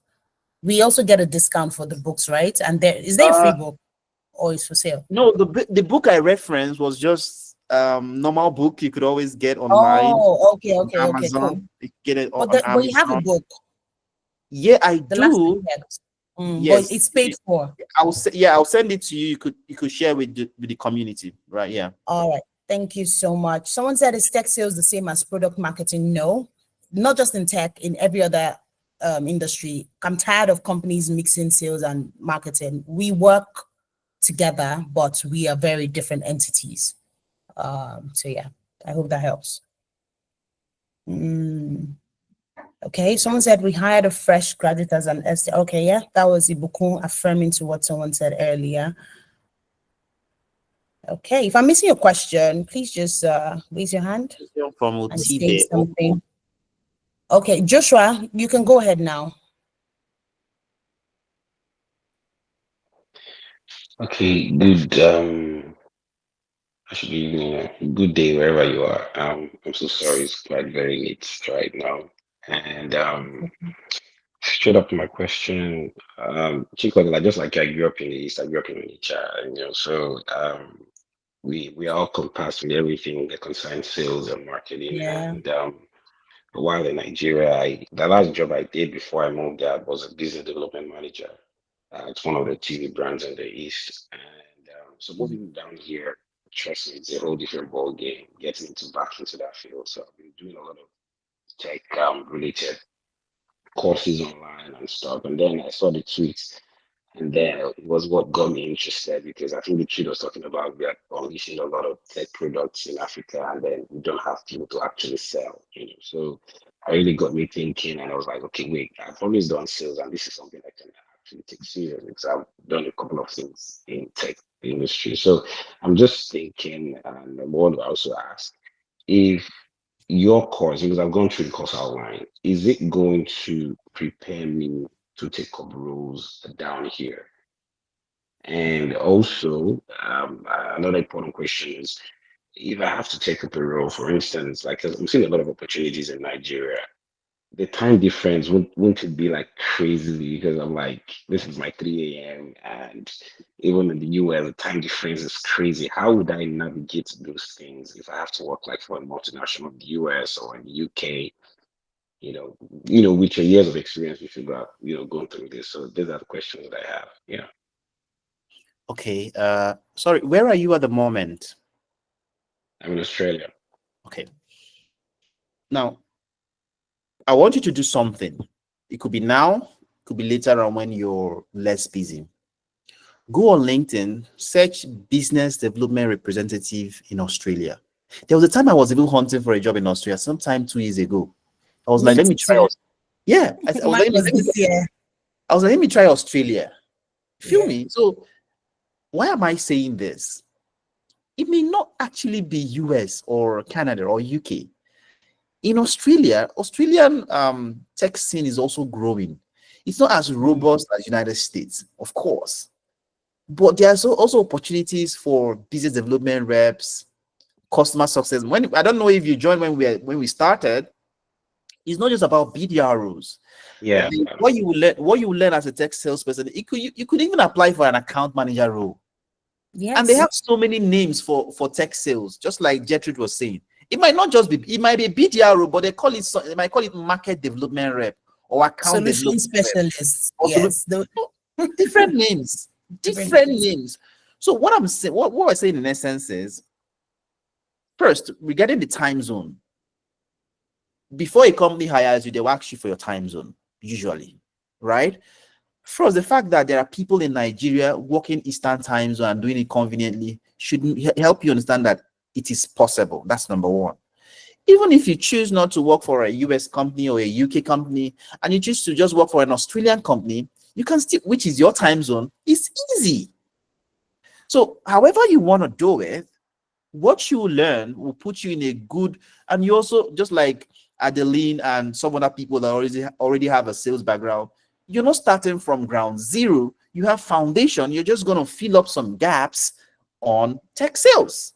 So it's a different thing for you. You're like, okay, even some of the things that we might teach, you know some of them, and there are some who also you do not know. Those ones you do not know are the ones you fill up on, and then from there you can find your way to the top.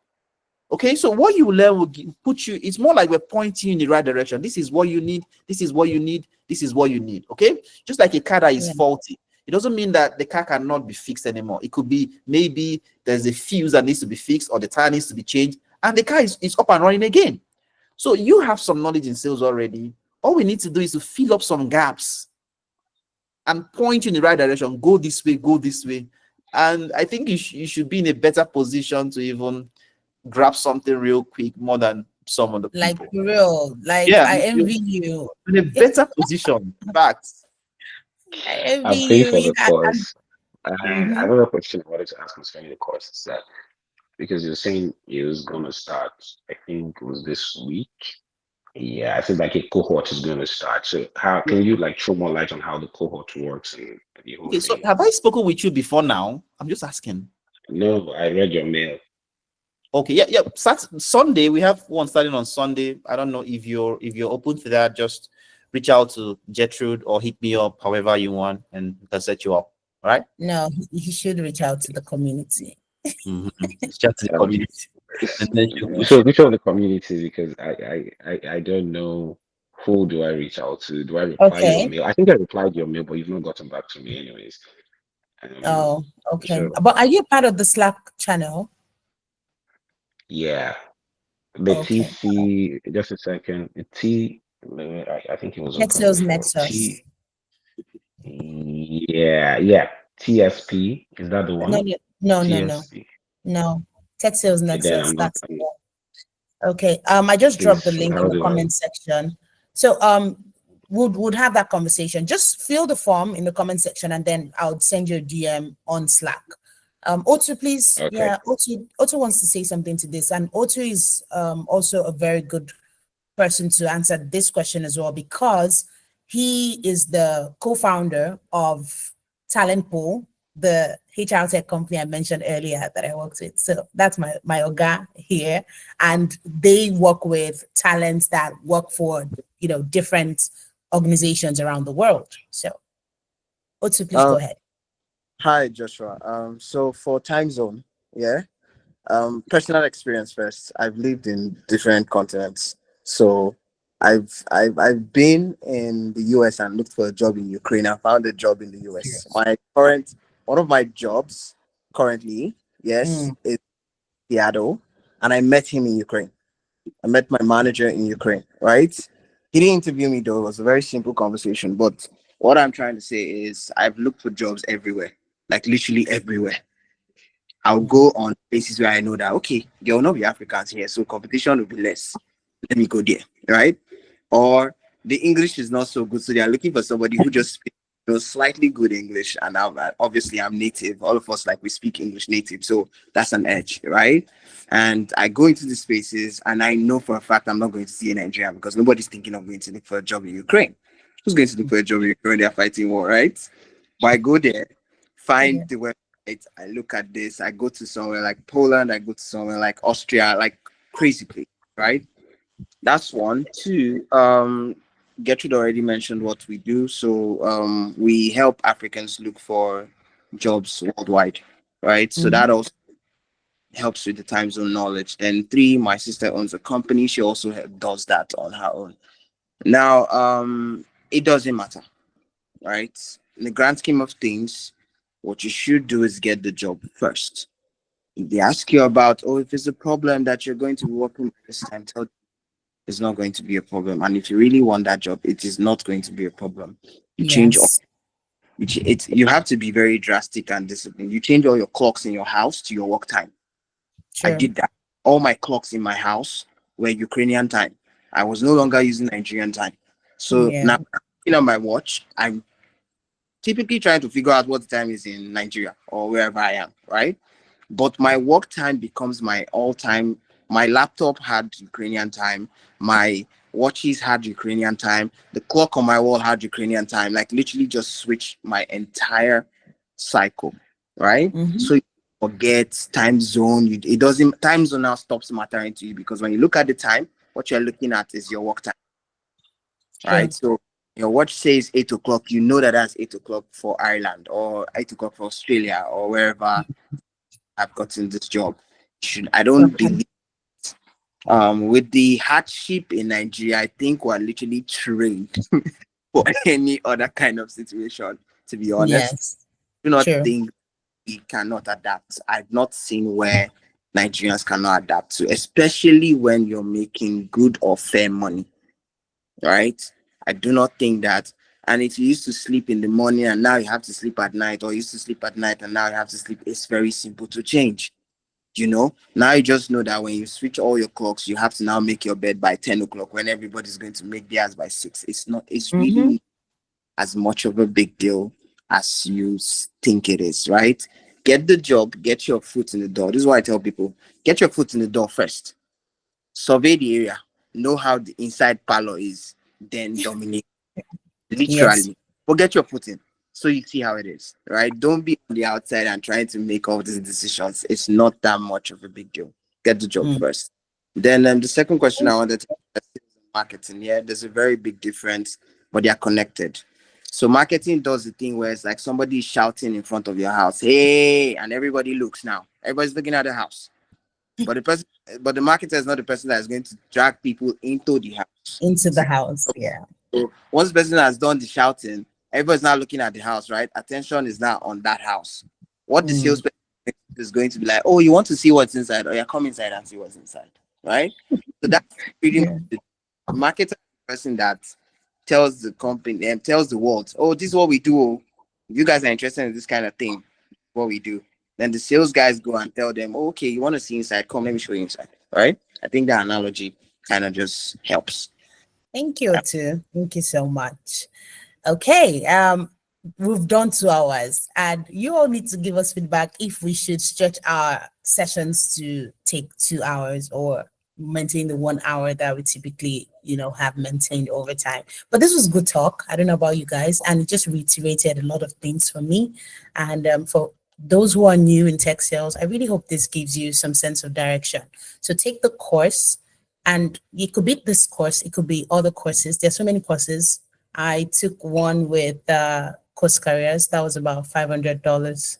So you can take this. This is good, in my opinion, and it's not as expensive, right?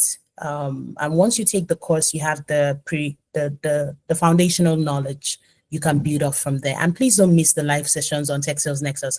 Every session we have, it's usually very intentional as to all that concerns us in this role. So we'll not always talk about foundational conversations. We'll always talk about things that would enable us to thrive while we are tech sales professionals. We all are still learning, regardless of how long or how far. By next year, we're going to even have mentors in the community where we'll be paired. Oh, let's not spill that tea too much, but the idea is we are going to be getting value back to back on here. I don't know if Akachi is on the call. Akachi, are you here? Because she had an engagement this evening, so she couldn't join us. Let me see. Is she on the call? Oh, I think she dropped off. Akachi dropped off. Akachi is our co-founder, and she couldn't make it today because she had an event to attend this evening.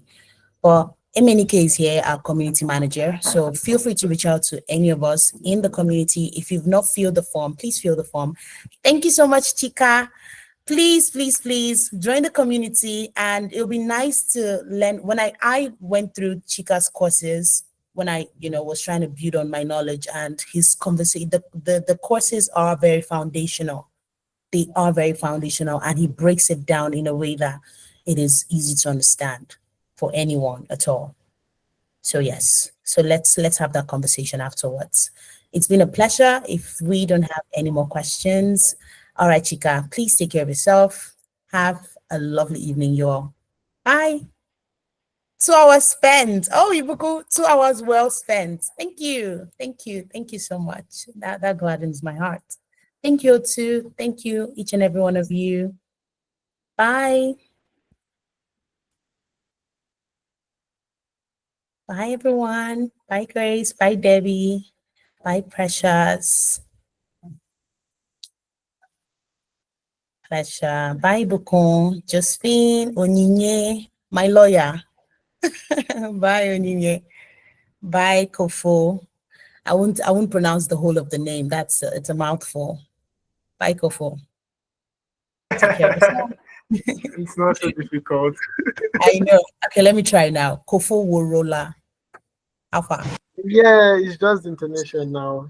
It's more Okay. like Koporola. Kofo Worola. Okay. Yeah, Okay. that's Nice to meet closer. you. Nice to Same meet you and here. hear from you. Bye. Bye.